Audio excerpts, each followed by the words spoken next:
Hola a todos, les habla el kinesiólogo Adrián Conrado y hoy vamos a desarrollar el tema de cualidad física, velocidad. Velocidad en sí misma es una capacidad de realizar varios movimientos en el menor tiempo posible, a un ritmo de ejecución máxima, durante un periodo breve que no provoque fatiga. Aquí hay varios ingredientes que debemos analizar en esta definición. En principio, que la velocidad incluye uno o varios movimientos. O sea, un gesto por sí solo puede ser un gesto veloz. No necesariamente cuando hablamos de velocidad hablamos solamente de sucesión de movimientos o recorrido de distancias y otras variables de la velocidad. Así que aquí tenemos ya un elemento importante que es un movimiento o varios movimientos. Y el tiempo sigue siendo un condicionante fundamental. O sea, buscamos realizarlo en el menor tiempo posible. Y ejecución máxima. Entonces, uno o varios movimientos en poco tiempo y a máxima capacidad o máxima velocidad o ritmo de ejecución. A nivel de estrategias de prevención, es la que experimenta mayor regresión con la edad. O sea, con el correr del tiempo es la que más rápidamente se pierde. Aquí vamos a encontrar tres tipos en líneas generales de velocidad, ¿no? Una velocidad es la velocidad de reacción, que es la capacidad de reaccionar frente a un estímulo, es la velocidad que provoca respuesta inmediata después del estímulo. Esa es la velocidad de reacción. Respuesta inmediata ante un estímulo determinado. Por ejemplo, arrojan una piedra o arrojan una pelota que viene directamente a nuestra cara, la capacidad de poder correr la cabeza, poder correr la cara para que el elemento no me pegue en la cara. ¿No? Es una velocidad de reacción. El estímulo es el objeto que viene y la capacidad de reaccionar ante ese estímulo, esa es una velocidad de reacción. La segunda categoría es velocidad gestual o acíclica. Gestual no se refiere a un gesto de la mímica. Gestual es un gesto deportivo en este caso, ¿no? Es la reacción de un arquero para sacar una pelota en un tiro que le va al arco o en un jugador de vóley en situación de defensa poder interceptar la pelota que es atacada por el atacante del equipo contrario. Siempre volvemos a lo mismo, hay un mecanismo disparador que es el objeto, en este caso la pelota, y la reacción, el gesto hecho a máxima velocidad por parte del actor, en este caso el arquero o el jugador de voleibol, ¿no? Y la tercera categoría es la velocidad de desplazamiento o cíclica. En este tipo de velocidad, ya ahí sí encontramos una sucesión de movimientos que se hacen a la máxima velocidad y ante resistencias bajas. Por ejemplo, el caso más común en este caso sería el de un corredor de velocidad. Corredor de velocidad son los corredores de 100 metros. La velocidad de reacción tiene distintas fases. Recordamos que la velocidad de reacción es ese mecanismo de reaccionar ante un estímulo determinado, ¿verdad? Entonces, el estímulo es captado por el receptor. Ese estímulo puede ser de distintas formas. Hay distintos tipos de estímulos, ya vamos a verlo. Ese estímulo se transmite al sistema nervioso central a través de las vías sensitivas. El sistema nervioso central procesa esa información ya pensando en la posible respuesta. Luego sí, se produce la respuesta que se transmite por las vías motoras al músculo y el músculo reacciona ante el estímulo produciendo el movimiento. Volviendo a los ejemplos anteriores, el arquero visualiza la posibilidad de tiro del adversario, ve la trayectoria de la pelota y ante esa trayectoria de la pelota genera todos los mecanismos del sistema nervioso central que le provocan la respuesta con la que en definitiva va a terminar siendo su gesto motor o la atajada final o la defensa del defensor de voleibol ante el ataque del adversario. Entonces, depende de estas fases en el estímulo que es captado por el receptor, cómo se transmite el procesamiento de la respuesta, cómo se transmite y el último accionar o el último actor es el movimiento en sí. Esto es lo que sucede en cualquier mecanismo de velocidad de reacción. reacción ante un estímulo. ¿Qué factores influyen en este proceso de velocidad de reacción? Por supuesto va a depender del estímulo, del tipo del estímulo. El tipo del estímulo es qué es lo que genera ese proceso del sistema nervioso central. Es un estímulo visual, en este caso la pelota que viene hacia el arco. Es un estímulo auditivo, un disparo al aire que hace que yo arranque la carrera, por ejemplo. Es un estímulo táctil, alguien que debe tocarme o debe provocar este, una sensación y eso genera una reacción. El número de órganos estimulados, por supuesto que también depende de eso. Si los órganos solamente visual o es auditivo y es táctil, tengo 3 vías de información, con lo cual tengo mayor capacidad de reaccionar ante un estímulo que tiene 3 variables distintas. La intensidad del estímulo va a depender mucho de justamente la fuerza que tenga ese estímulo. El periodo de advertencia previa al estímulo, es decir, si hay alguna información previa que me esté preparando para ese gesto de reacción que voy a tener. En este caso, en el arquero sería la observación del jugador contrario que prepara el disparo, prepara el tiro al arco, esa visualización del gesto del adversario preparando el tiro al arco, esa información es la advertencia que tiene el arquero para después provocar el gesto propiamente dicho, que sería la tajada final. La posición de partida, volvemos al mismo ejemplo, si el arquero está parado mirando el techo y reacciona tarde o pierde la posibilidad de poner de antemano todo su sistema propioceptivo al servicio de la acción deportiva que tiene que hacer, es factible que esas milésimas de segundos que pierde en prepararse cuesten una falla en el gesto motor o una mala lectura del gesto deportivo. Por eso que todas las posiciones de partida en general, cuando hacemos un gesto veloz, conviene hacerlas desde posiciones de pretensión de todo el aparato muscular y de descenso del centro de gravedad, o sea, estar agachado, estar en una posición baja, para poder provocar mejores reacciones ante distintos estímulos. Vuelvo a los mismos ejemplos, la posición del arquero de fútbol ante cualquier situación de juego o la posición de un defensor de voleibol que está mirando, siguiendo todo el tiempo la trayectoria de la pelota y se va a ubicar y a acomodar de acuerdo a esa lectura de toda la situación de juego que provoca el equipo contrario. La parte del cuerpo que realiza el movimiento, o sea, si es un gesto que se va a hacer con las manos, si es un gesto que se va a hacer con los pies, a veces hay gestos que involucran las manos y los pies, entonces el jugador en este caso o la persona puede decidir si va a usar las manos o los pies de acuerdo al tipo de estímulo que está recibiendo. El grado de entrenamiento, por supuesto, cuanto más entrenado está nuestro atleta y eh, más familiarizado con distintas acciones veloces o distintos tipos de estímulos reactivos, va a poder elegir mucho mejor en ese pequeño periodo de tiempo el gesto motor adecuado al estímulo que le está generando la reacción del gesto deportivo.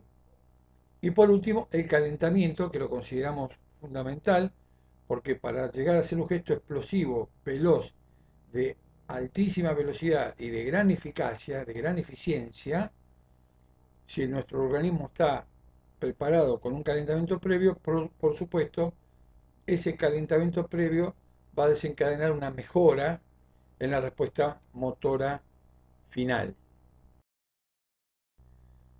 Bueno, la velocidad de acción es la velocidad de una carrera, por ejemplo. La velocidad de frecuencia es una velocidad de un gesto puntual, de un gesto, en general son gestos deportivos puntualmente. Y velocidad de aceleración que va a depender de la secuencia de pasos o de la secuencia de estímulos. Por último, es la velocidad de desplazamiento, que es la que mantiene el esfuerzo por una distancia o un tiempo determinado. En esta velocidad de desplazamiento vamos a encontrar dos actores muy importantes: la amplitud del movimiento y la frecuencia del movimiento. En un corredor, en este caso, podríamos medir la amplitud del movimiento como el largo de la zancada. La zancada es el paso que da entre el apoyo de un pie y el apoyo del otro.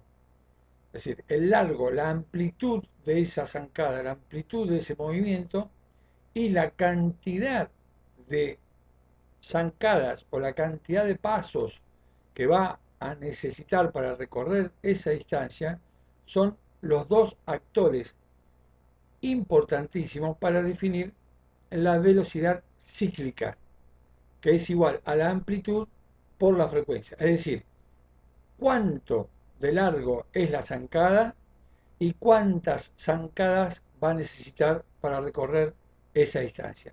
Eso es lo que sí definimos como velocidad cíclica. ¿Mm? Y tiene, por supuesto, las fases bien claras de reacción, que es el estímulo que va a generar el movimiento, la velocidad, la máxima velocidad que adquiere en aceleración, que se considera esa velocidad a los primeros metros de la distancia a recorrer, y al final el mantenimiento de esa aceleración a lo largo del tiempo. Aquí vamos a ver todos gestos o imágenes referidas a la velocidad gestual. ¿Mm? O sea, ante un determinado ataque de voleibol, miren el gesto del defensor ahí en posición 1 tratando de leer o de determinar hacia dónde puede ir ese balón y reaccionar a tal efecto. Más a la derecha, dos arqueros de handball, los dos utilizando brazos, piernas, con lo cual no es solamente de una sola parte del cuerpo. En este caso, en estos deportes, la reacción es compartida entre miembro superior, miembro inferior, tronco, tórax, cabeza, todo lo que pueda reaccionar ante el estímulo del balón para que no ingrese en el arco es aceptado reglamentariamente, involucra una mayor riqueza o una mayor destreza motora, un mayor dominio del cuerpo para poder adaptarse rápidamente al estímulo del balón y reaccionar a tal efecto. Después vemos gestos bien explosivos, como un saque de tenis de mesa o un smash ahí en pádel en una cancha bastante reducida que requiere gestos explosivos a máxima velocidad. Bueno, formas complejas de la velocidad, aquí hay una serie de definiciones, pero básicamente van a ver en el segundo renglón velocidad de reacción, velocidad de acción y velocidad de frecuencia. Estas son las tres que hemos definido en los últimos slides y vamos a ir viendo cómo los distintos tipos de estas velocidades terminan definiendo esa capacidad de reacción ante un estímulo determinado a máxima velocidad y a menor cantidad de tiempo. Pero hay una gran diferencia aquí entre los movimientos acíclicos y cíclicos que determinan la velocidad de acción o la velocidad de frecuencia. Fíjense que al ser velocidad de acción propiamente es un proceso que termina definiendo la velocidad de la fuerza como con una repetición frecuente, con lo cual estaríamos hablando de la resistencia de la fuerza rápida, más en pensar en la velocidad. En cambio, en la velocidad de frecuencia, en los movimientos cíclicos, son continuas, es de mayor duración e ininterrumpida, lo que nos va a llevar a la resistencia de la velocidad máxima. O sea, tanto como la velocidad de acción y la velocidad de frecuencia empiezan a tener más preponderancia sobre la resistencia, en el caso de la de velocidad de acción, y sobre la velocidad máxima, en el caso de la de frecuencia. Bien, aquí vamos a detenernos en los factores que influyen en esto de el desarrollo de la velocidad como cualidad motora. Y vamos a determinar un montón de actores que están todos descritos aquí, como el aparato muscular, los antecedentes genéticos, el sistema nervioso, el calentamiento previo, la flexibilidad, los factores y elementos bioquímicos, o sea, metabólicos, que interfieren o eh, hacen activar a los procesos que estimulan el mejoramiento de la velocidad, la antropometría, la motivación y la fatiga. La antropometría es son es la capacidad de las mediciones de los distintos segmentos corporales. Pero ahora vamos a ir hablando de todos. En la velocidad de contracción del músculo, el factor muscular, de uno de los que hablábamos, depende por supuesto de la longitud del músculo, o sea, es cuánto, las características antropométricas, o sea, cuánto se puede medir ese músculo, o sea, de dónde a dónde va. ¿Por qué necesitamos músculos largos? No solamente necesitamos músculos largos, necesitamos músculos potentes. Por eso el tono muscular, que es el punto que sigue inmediatamente abajo, es la fuerza, que es el tono más la velocidad. O sea, fuerza más tono más velocidad. Necesitamos músculos muy fuertes, pero músculos veloces. La viscosidad del músculo o la densidad en la que se encuentra. Bueno, por eso acá tiene que ver lo del calentamiento cuando hablábamos de calentamiento. Al provocar calentamiento previo al trabajo o a la planificación de los ejercicios, vamos a encontrar que la viscosidad mejora y eso hace una mejor predisposición para que el músculo esté mejor adaptado al trabajo o al plan de ejercicios de velocidad. La capacidad de elongación del músculo, ¿por qué es importante? Porque los músculos responden a un principio de a mayor estiramiento, mayor capacidad de contracción. Entonces, si nosotros contamos con músculos elongados o con capacidad para elongarse a su máxima expresión, vamos a tener la gran capacidad de poder exigirles a esos músculos una contracción también máxima y al máximo de su capacidad. Con lo cual, músculos elongados son músculos que tienen mejor capacidad de ser llamados o ser contraídos para un gesto tan específico como es la velocidad, donde el gesto es explosivo, veloz. El tipo de fibra muscular tiene que ver con esas famosas fibras tipo 1, tipo 2, o sea, qué preponderancia de fibras tiene nuestro atleta, nuestro paciente. En este caso es algo que no podemos manejar nosotros y aquel paciente que no tiene fibras veloces nunca va a llegar a ser un paciente o un atleta veloz. Aquí cuando veamos la parte genética vamos a dar cuenta que el componente genético termina siendo un gran actor, uno de los más importantes que condicionan el desarrollo de la velocidad. Luego hablamos de coordinación neuromuscular, otro agente clave para el trabajo de agonistas, antagonistas, ese mecanismo de inervación recíproca donde unos se contraen y otros se relajan para permitir esa contracción, a modo de que esa comunicación nerviosa, esa información nerviosa que va y viene y que va a provocar contracción y relajación de otros músculos es clave en cualquier trabajo donde la velocidad también es un gesto coordinado y requiere de un gran nivel de coordinación.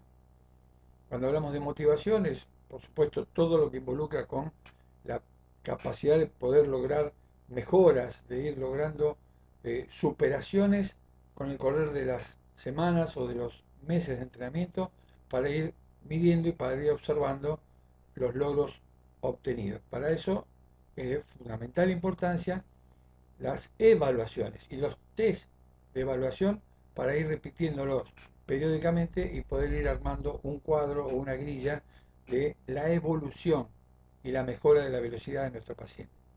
Y por último, y no menos importante, es la fatiga. La fatiga es un elemento clave para el desarrollo o la programación de nuestro plan de ejercicios, de nuestro plan de entrenamiento, si queremos mejorar la velocidad. Músculos fatigados, expuestos a estímulos veloces de máxima intensidad, son mucho más permeables a lesionarse que músculos sanos y descansados o relajados. Así que los niveles de fatiga, cuando queremos armar planes de entrenamiento de la velocidad es un factor fundamental para tener en cuenta. Por eso los periodos de recuperación cuando entrenamos la velocidad son periodos de recuperación total o recuperación máxima. No trabajamos nunca con fatiga en el músculo si queremos trabajar la velocidad. Eso no está aconsejado, sería muy peligroso para... A nivel de lo nervioso es la coordinación intra e intermuscular, lo acabamos de hablar recién, la coordinación general, y dentro de la coordinación general la técnica del movimiento y la mayor automatización, mayor velocidad. ¿Qué quiere explicar un poquito esto? Bueno, es que la coordinación ahora sí es un agente fundamental. Cuando veamos la cualidad física de coordinación, van a poder detectar ustedes un montón de factores de la coordinación que están influyendo en el desarrollo de la velocidad. ¿Por qué? Porque un gesto veloz debe ser un gesto coordinado. Necesariamente tiene que ser un gesto coordinado. Es decir, la utilización al máximo de los recursos a nivel información central, corteza cerebral, de todos los recursos que pueda utilizar ese paciente para poder ejecutar ese gesto o ese movimiento a máxima velocidad y con el menor gasto posible además. Con lo cual, esa técnica, cuando hablábamos de la velocidad gestual, ese gesto del arquero que hablábamos, el gesto del defensor de voleibol, el dominio de la técnica y el dominio del cuerpo en la ejecución de la técnica es fundamental. Si hay un desconocimiento de la técnica o hay una torpeza motora, esa torpeza motora lleva a una lentificación del gesto, o sea, el gesto se hace más lentamente y por supuesto el resultado no es el mismo que otro paciente que tiene automatizado el gesto, o sea, que lo tiene tan incorporado que lo hace prácticamente sin pensar y por supuesto lo va a hacer a mayor velocidad y va a tener una mayor eficacia, una mayor eficiencia del gesto. Entonces, la coordinación sí es un agente fundamental y el dominio de la técnica o el dominio del movimiento que debe ejecutar nuestro paciente para hacerlo veloz es clave para que sea un movimiento de bajo costo energético y de alto nivel de ejecución. Eso es un gesto deportivo. Cuando hablamos de genético, aquí sí nos encontramos con un factor desencadenante. Aquel paciente que no tiene la genética o la cantidad de fibras rápidas para hacer gestos veloces, no lo va a hacer. ¿El entrenamiento lo va a mejorar? Sí, el entrenamiento lo va a mejorar, pero nunca va a llegar a niveles altos o altísimos en comparación con otros individuos que genéticamente están mejor preparados para la velocidad o para los gestos veloces o para desarrollar y entrenar la velocidad. Cuando hablamos de principios de entrenamiento, hablamos ya hace un rato del calentamiento, la importancia de hacer una preparación previa. La preparación previa no es solamente elongar, hacer trotecitos, cosas por el estilo, sino es ir desarrollando pasadas o eh, series de distancias cortas a ritmos de un 50% o un 60% de su máxima velocidad, hasta llegar a estar preparados para hacer lo que sí sería el entrenamiento de máxima velocidad, que sería el punto 2, donde ahí ya las intensidades pasan a ser máximas y submáximas, para pasar al punto 3 y considerar que si yo voy a pedirle a nuestro paciente que haga pasadas de velocidad a máxima intensidad o submáxima, no le puedo pedir muchas repeticiones. Necesariamente tengo que ser muy medido en la cantidad de repeticiones, con lo cual acá es clave la cantidad de repeticiones. Las distancias deben ser cortas, con tiempos de recuperación largos, muy importante. La recuperación cuando entrenamos la velocidad es total. No podemos entrenar con fatiga en el músculo porque eso representa un alto riesgo de lesión para nuestro paciente. El trabajo técnico y coordinativo acompaña al de velocidad. ¿Cuál sería entonces el ideal en un trabajo de entrenamiento de la velocidad para cualquiera de nosotros? Sería poder realizar gestos técnicos a máxima coordinación a máxima velocidad, con bajo riesgo de lesión y con una alta eficacia o una alta efectividad. A partir de ahí ustedes pueden elegir lo que quieran, desde llevar un balón picando con un drill de básquetbol o llevando una pelota entre conos o entre adversarios o distancias de 40 o 50 metros a máxima velocidad. El trabajo lo pueden hacer con o sin elementos, pero recuerden, trabajos técnicos de alta coordinación, de alta efectividad, a mucha velocidad, con tiempos de recuperación cortos y pocas repeticiones. Cuando hablamos de carga, cualquier entrenamiento como la resistencia lo vimos en la fuerza, cuando vimos flexibilidad, vimos la flexibilidad también. Digamos, cualquiera de las cualidades físicas que hemos visto hasta ahora, incluyendo esta, tienen una dosificación de la carga. Es decir, cómo vamos a manejar el trabajo, la cantidad de trabajo. Y ahí ustedes tienen varios elementos que van a ayudarlos para poder elaborar esto que ustedes quieren, que es justamente entrenar la velocidad. Recuerden el concepto de intensidad, que es cuáles son los porcentajes, cuál es el grado de intensidad, a cuánta velocidad va a correr, esfuerzos máximos, submáximos, dijimos recién, la densidad, la relación entre trabajo y pausa, pausas largas, dijimos hace un rato, la duración, que tiene que ver también con el volumen, que es la cantidad de trabajo general que vamos a provocar. La frecuencia, 2 o 3 veces por semana, no. La velocidad no tiene esa capacidad que tiene la fuerza o la resistencia de poder ser estimulada varias veces en la semana. Por supuesto, eso va a depender del tipo de deporte, del tipo del deportista, de la etapa del año en la que está llevándose a cabo el entrenamiento. No es lo mismo una, una planificación de la velocidad durante una pretemporada que una planificación de entrenamiento de la velocidad en pleno campeonato, y no es lo mismo un entrenamiento de la velocidad en la post-temporada, que es cuando el campeonato termina. Lamentablemente, cuando hablamos de velocidad, los ejemplos que vienen más a la mano son necesariamente ejemplos deportivos, porque nosotros como kinesiólogos es poco probable que nos toque desarrollar a nosotros la cualidad de velocidad como kinesiólogo, excepto que formó parte de un plantel deportivo donde, además de hacer la kinesiología, nos sumamos al trabajo de campo con el preparador físico, y ahí seguramente seamos testigos o seamos partícipes de estos entrenamientos de la velocidad. Pero como criterio general, les hablo un poco del fútbol, que es algo de lo que yo conozco. La velocidad como cualidad es tocada en periodos de tiempo de no más de media hora de trabajo, con alto nivel de intensidad y no más de una vez por semana, sobre todo en época de competición. ¿Por qué?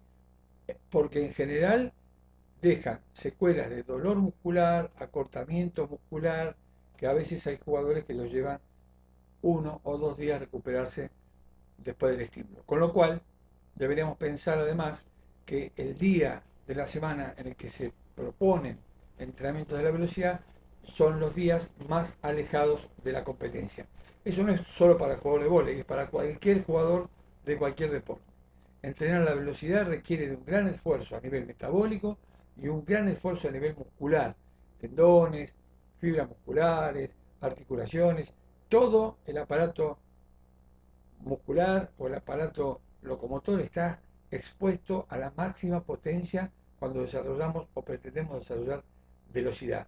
Entonces, ojo en qué momento de la semana o en qué momento de la rehabilitación le proponemos a nuestro paciente un plan de ejercicio o un plan de entrenamiento de la velocidad como cualidad.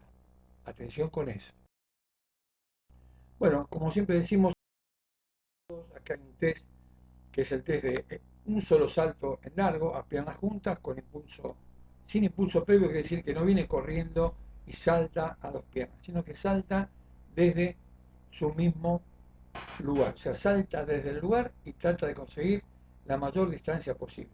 Es una forma de evaluar la velocidad, porque en el salto, por los componentes de potencia que tiene, quiere, involucra a todas esas fibras veloces que van a requerir después en la velocidad de desplazamiento en caso de que fuera una carrera. El triple salto, lo mismo, saliendo de una línea salto a una pierna, salto a la otra y después salto con las dos juntas para caer con piernas juntas. Esta es una disciplina olímpica además, pero sirve para poder testear. Por supuesto lo que tomamos aquí es la distancia recorrida entre el inicio y el punto de caída. Lo mismo que en el test. Muchos tipos de test, squat jump, contramovimiento, drop jump, todos gestos de salto con impulso de brazos, sin impulso de brazos, con caída previa como ven ahí, o contramovimiento, o sea, parado, bajo y vuelvo a saltar, todas variables distintas de las modalidades salto para medir la velocidad. Esa abajo a la derecha, esa alfombra verde, tiene células fotoeléctricas que captan el tiempo de suspensión en el aire de nuestro paciente. A partir de ahí, el software determina la potencia del salto y es una forma de medir la velocidad.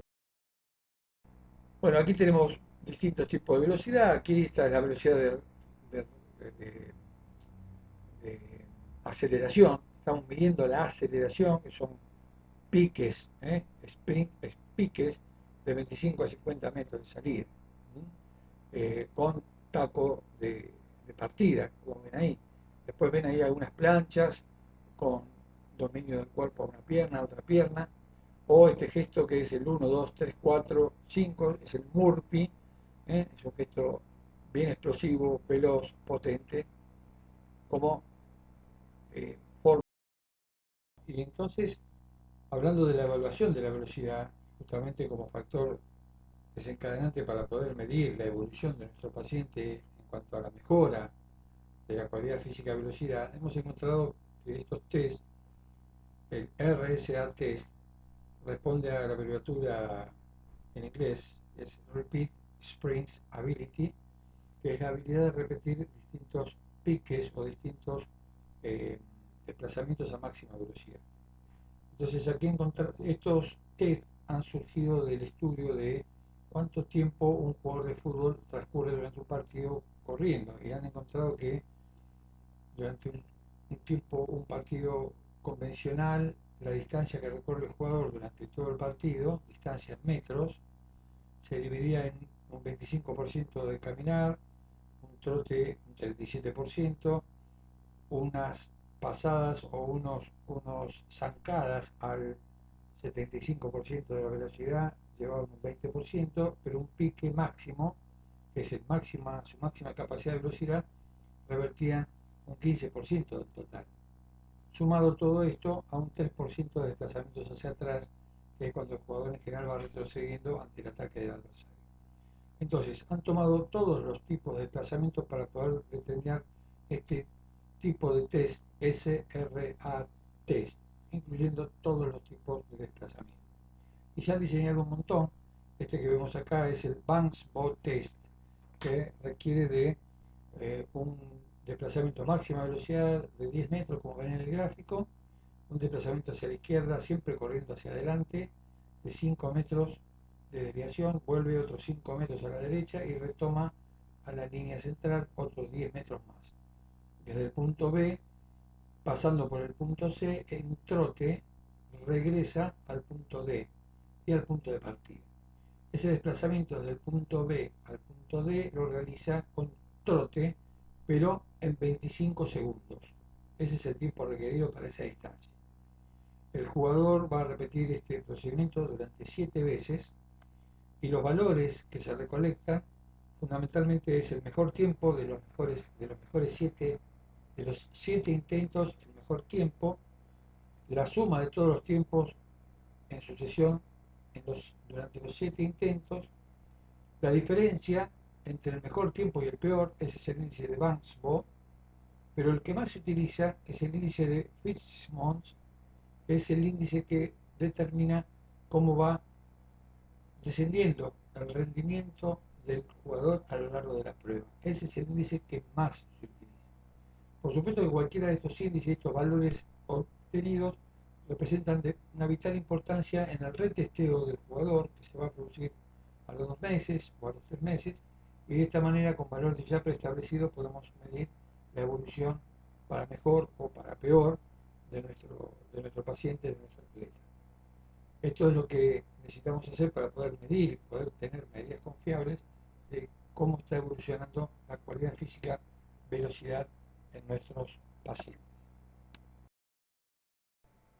Muy bien, con esto finalizamos la exposición. Les mando un saludo grande, muchas gracias y nos vemos en las próximas disertaciones.